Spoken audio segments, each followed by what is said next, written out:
quite a change of subject. This is actually about the Prince Eldire, and he lives in this kingdom, Amperia. And he is sharply different from the rest of his family. His father and his brother are both very athletic, very warlike people who tend to get mad at him for his inability to fit in. So here he is in the garden. I watched a pillbug amble along the dirt-filled nooks in the palace garden's pebbled path, retreating into a damp little hollow under the shade of a magnolia tree.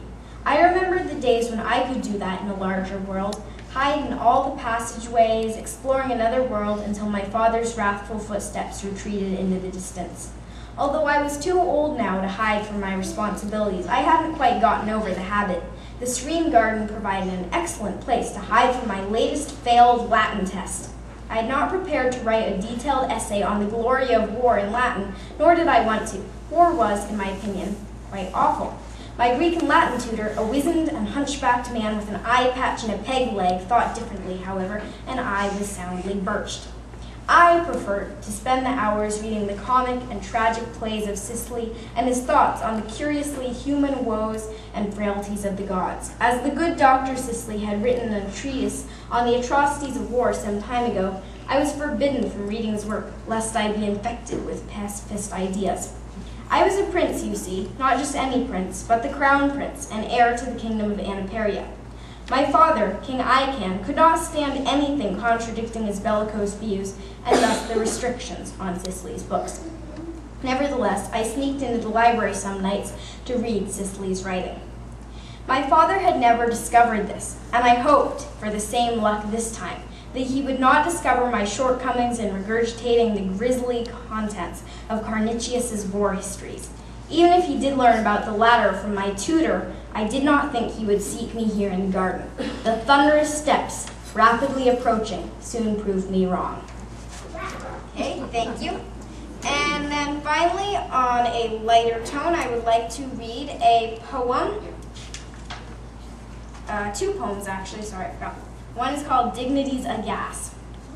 Quite dignified, cloaked in brown, I shall, he thinks, amaze this town. With loving stroke of silver brooch, he graciously leans to pet the pooch. A sateen waistcoat makes him proud, a fanfare of horns booms aloud.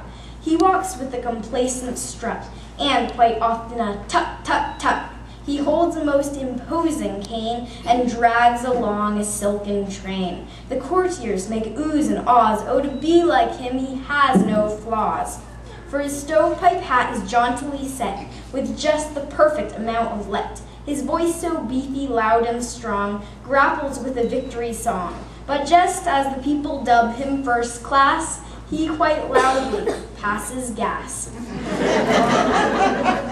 I could really resist reading that one. I was like, is that too vulgar? But I thought it was pretty funny. And, you know, you have to think after reading this poem, I'm hoping even, you know, when you see all these really dignified people walking down the street, are they like doing a silent but deadly there? But you smell something funny? Okay, sorry. That made me cool. To be more serious, this one doesn't have stuff like that. Words. Words are always deliciously nice, to write or speak so precise. Sweet words and words so sour, cookbook words like pastry flour. Words that wave their arms at you, like for instance, peekaboo. Words that meander gracefully along, usually found in quiet songs. Words and insults that shout and stomp. Shadowy words like marsh or swamp. Delicate words like china or tea, stormy words like ocean or sea. Words that sound perfectly luxurious, or weirdo ones like luxurious. Archaic words in old Shakespeare, words that sound drab and drear. I love pretty much every word, from Brobdingnagian and on to purred. Though it might at first sound quite scary, you ought to expand your vocabulary. Now I'm sure that everybody here has a very good vocabulary. So don't take it personally. And now my sister Adriana, she actually co-authored Dancing Fingers, and her poems are in here. So Adriana is going to read 2 of her poems. Yeah.